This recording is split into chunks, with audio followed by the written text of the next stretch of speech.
siblings. My mom was diagnosed with Lyme disease after her first season on The Real Housewives of Beverly Hills. I remember when she was going into that season of filming, she said to me, "I don't know why my life has led me to this show, but for some reason I think it will lead to something bigger."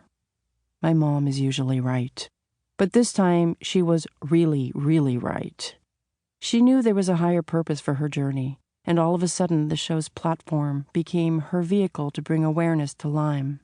She was honest, unapologetic, and raw in how she shared her journey on the show and through social media. I saw her turn a mess into a message, and in no time after she announced her diagnosis to the world, she got thousands of emails and letters from families who were suffering and felt lost, misunderstood, and scared. No matter how sick my mom was, she would always call some of them, give advice, and lend support. Unfortunately, there were so many people who were uninformed and quick to shame her, something I've learned many Lyme patients experience. Yet my mom rose above it and stayed strong through it all. "I have nothing to prove to anyone," she would say.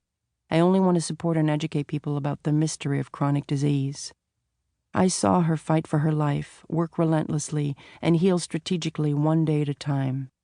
More than anything, my mom wanted to give people a roadmap of her journey so that they will be able to find answers faster, with more clarity and in a less stressful way than she had to. Before my mom got sick, I never really understood the meaning of the word hope. Yet, today, I know my mom is hope for Lyme disease. I'm so proud that she's making her journey one that will help so many, and that she continues to fight so passionately for a Lyme-free world. I think if someone is going to find a cure, she will probably be the one, because her persistence and righteous heart is unbeatable, and she won't stop until she finds the answers for my siblings and all children with Lyme so that they can live the pain-free lives they deserve. Bella. Mommy, I'm so proud of you for opening up about a very important and sensitive part of our lives. You didn't choose this path for yourself, nor did you choose to victimize yourself. Instead, you continued to raise me, my brother, and sister in the best way possible.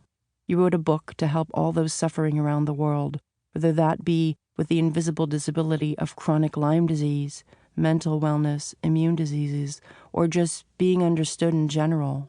You slowly but surely found your happiness again. I know how hard it was for me to see how much you struggled in the past few years and vice versa, but to see others constantly judge you and doubt your integrity while you were down was even worse. Hundreds of doctor's appointments around the world, countless medications, IVs and remedies, the blood, the pain, and the tears to find healing and help people around the world find their own voice. I admire your relentless search to find a cure and a proper diagnostic affordable for all. Throughout my whole life, I never saw you as anything less than tough as nails. So every time you would look at me with tears in your eyes, pain in your bones, bruises on your body from all the needles in the fetal position, and ask me when this would all be over, I would always say, "It will be over soon, Mommy," without ever really knowing the answer. Now I can finally say, you're coming out of this stronger than ever. Thank you for being so strong and speaking up about our journey. I am so proud, and I love you. Anwar.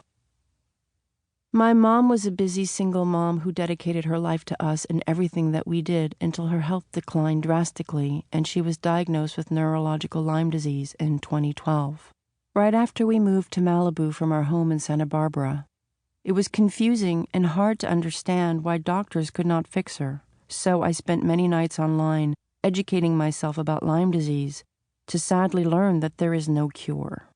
But instead of sharing that bad news with my mom, I wanted to give her hope, so I only told her about the success stories I read. Still, my mom didn't accept that there was no cure. She was tough and never took no for an answer, which is also the reason she eventually got my sister, Bella, and me properly diagnosed.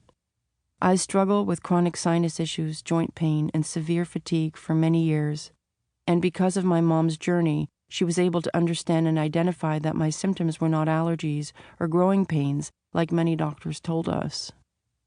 So although it has been a very challenging road at times, I like to look at the positive part of the experience